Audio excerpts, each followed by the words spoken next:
મારી પત્ની સુશીલા સુશીલ થઈ ગઈ છે. એ જોજો ભાઈ કઈ ગેરસમજ નહીં કરતા.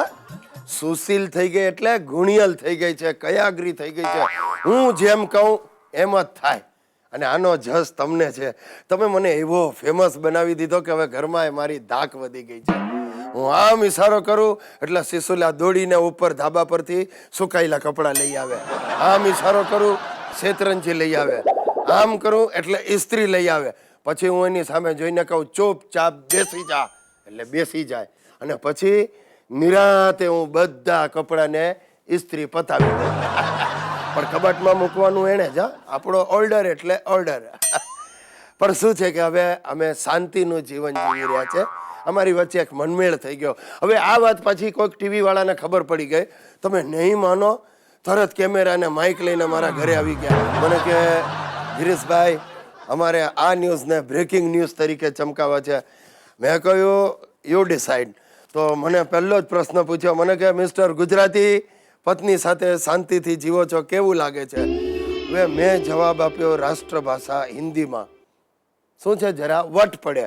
એટલે મેં કહ્યું કે ભાઈ જુઓ, वर बैरी के बच्चे बखेड़ा तो होता ही है. अभी घर में 2 वासण होएंगे तो खखड़ेंगे. અને આ સાંભળીને સુશીલાને સુરાતન ચડ્યું. એણે માઇક સીધું ખેંચ્યું પોતા તરફ અને એ પણ ભરડવા માંડી હિન્દીમાં કે પહેલે અમારે બીચ મેં લોહી ઉકાળા હોતા થા. એટલે પાછું મેં માઇક ખેંચ્યું. પણ મેં કહ્યું અભી સબ થાળે પડ ગયા. એટલે સુશીલાએ કહ્યું કે જબ સે हमने रियलिटी शो पति यानी कुत्ते की दुम देखा तब से मेरा कुत्ता मेरा पति शांत हो गया है, सीधा दूर हो गया है. અને તાળીઓ પાડી બધાએ. હવે સાહેબ તમે નહીં માનો, આ ઇન્ટરવ્યુ ટીવી પર આવ્યો અને ફોન પર ફોન, કાગળ પર કાગળ આવી ગયા ચેનલને. બધાનો એક જ પ્રશ્ન હતો કે ગિરીશ કુમાર અને સુશીલા કયા રાજ્યનું કપલ છે, આ કઈ ભાષા છે સાહેબ. અને મારી છાતી આમ ગર્વથી ફૂલી ગઈ. ખરેખર આ રીતે મેં આપણા રાજ્યનું નામ રોશન કર્યું છે. આખી વાતમાં તમારે એ શીખવાનું છે કે જો વટ પાડવો હોય તો જાહેરમાં રાષ્ટ્રભાષા હિન્દીમાં જ બોલવાનો આગ્રહ રાખો. બસ આજ માટે આટલું પૂરતું છે. જય હિન્દ, જય જય ગરવી ગુજરાત. શું તમારું વેકેશન કેવું ગયું? મારું વેકેશન સાવ ડબ્બો થઈ ગયો. અમારા સાસરિયાથી હું ત્રાસી ગયો છું ખરેખર. આ વેકેશનમાં મારી સાસુ ને મારા સસરા બંને જણા દેશમાંથી મારા ઘરે ખપક્યા. બીજી વારનું મારી સાસુનું મોતિયાનું ઓપરેશન કરાવવા. આ પહેલી વારનું ઓપરેશન કરાવ્યું હતું પણ એ દેશમાં કોઈક ઊંટ વૈદ પાસે. હવે એ ઊંટ વૈદે શું કર્યું, સાદા પાણીથી આમ આખો ધોઈ નાખી, એક પટ્ટી મારી ને સાસુને મોકલાવી દીધી. હવે બીજે દિવસે પટ્ટી ખોલીને સાસુ આંધળી ભીત દેકારો બોલી ગયો. એટલે ઊંટ વૈદને પકડવા દોડ્યા તે મારો બેટો એસટી પકડીને રાતોરાત પલાયન થઈ ગયો. ટૂંકમાં મારા સસરાએ પૈસા બચાવવા માટે જ્યાં ઊંટ વૈદ પાસે કારસ્તાન કરાવ્યું એમાં 2000ની એને અડી ગઈ. અને એનું સૌથી મોટું નુકસાન મને ગયું.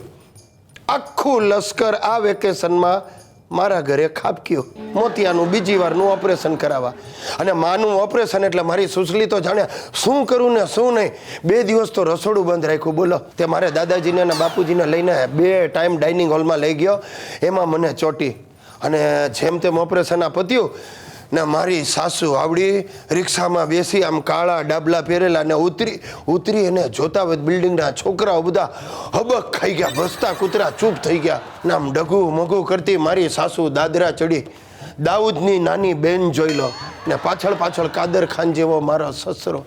બંને જણા આમ ઘરમાં ગયા, સીધા મારા બેડરૂમમાં ઘૂસ્યા, એસી ચાલુ કરીને લંબાવ્યું. બોલો, મારે અઠવાડિયા સુધી રોજ ધાબા ઉપર શેતરંજી પાથરીને સુવાના વારા એવા. અને આટલું ઓછું એમ મારો સસરો બધાને ફોન કરીને કે હવે જોઈએ તો આવી જાજો, ખબર કાઢવા ઓપરેશન થઈ ગયું છે, આવી જાજો. અને બોલાવે એટલી જ વાર બધા નવરીઓના ધાડા મારા ઘરે વેકેશન હતી તે ઉમટ્યા ખબર કાઢવાના બાને. મારે બધાને ચા પાણી કરાવવાના, ફરવા લઈ જવાના, કાંકરિયા સુધી લાંબા થવાનું. ને એમાં પાછા બહુ ધાર્મિક હોય ને તો ઠેઠ અક્ષરધામ સુધી મારે લઈ જવાના. અરે એમ સમજો ને સાહેબ, રેવા ખાવા ને સાઇટ સીઈંગ સાથેની પેકેજ ટૂર જ થઈ ગઈ બધા માટે.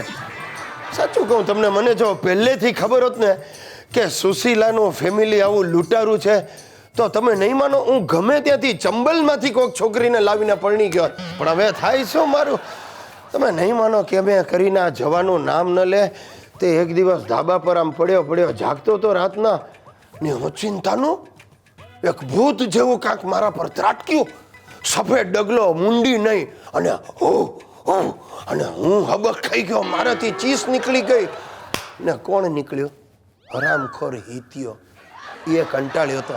એની આખી વેકેશન બગડી. મને કે હવે આ નાની કેમ ક્યારે જશે?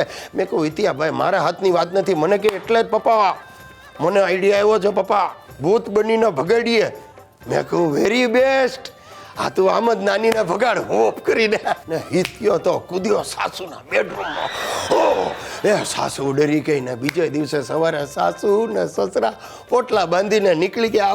આવજો કરતા નથી રોકાવું, દેશ ભેગા થઈ જે કરીને નીકળી ગયા. સાહેબ આ હિત્યો જીવનમાં પહેલી વાર મને કામ આવ્યો.